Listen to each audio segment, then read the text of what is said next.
So let's get started here.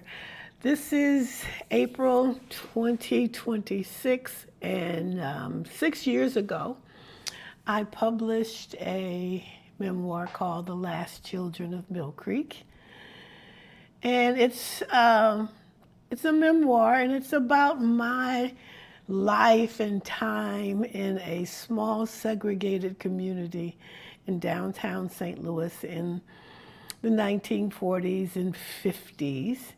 Well, I shouldn't say 40s. I was born in 1949, but it was about that decade between my birth, of course, and 1959 when the community I was raised in was demolished in the name of urban renewal to build a highway, and 20,000 black people who had been relegated to that space since the turn of the century, since the 1900s, 1920. It was fully a black community in urban St. Louis.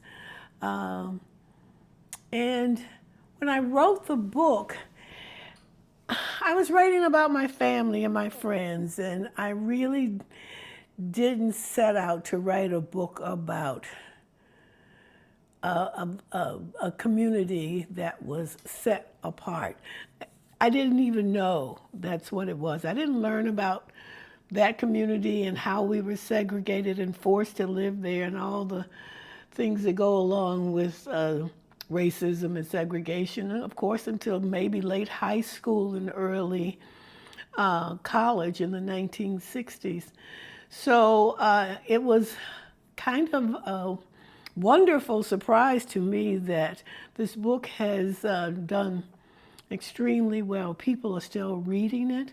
It's being taught in schools from the 7th grade all the way through graduate school, urban planning classes, black history classes, women's studies, just plain old history, urban studies, and social studies in high school.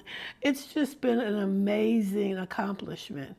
So I'd like to, for this month of April, which was my book-born month 6 years ago, for the next few weeks, I'm going to be posting things just about the book, about my family, about that neighborhood, and I hope you'll enjoy it.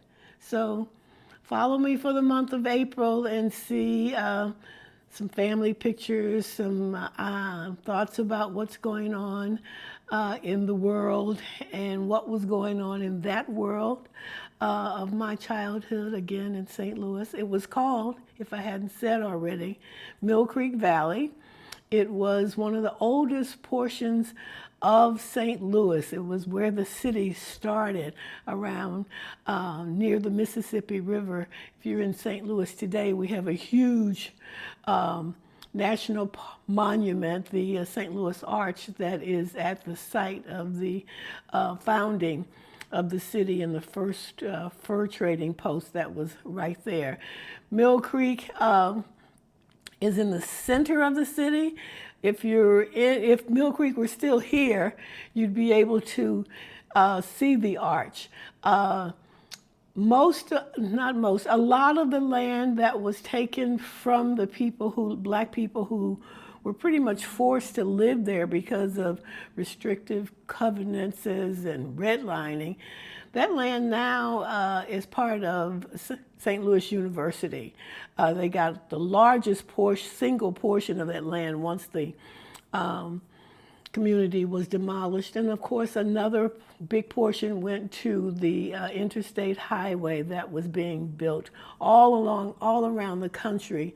And in most urban centers, those highways went through and divided black communities. So follow me and see what I have to say, see some pictures that I found, and just help me celebrate 6 years of telling this story about an erased black community that is not an unusual story probably near where you live, in most urban centers for sure, rural areas as well. So stay tuned.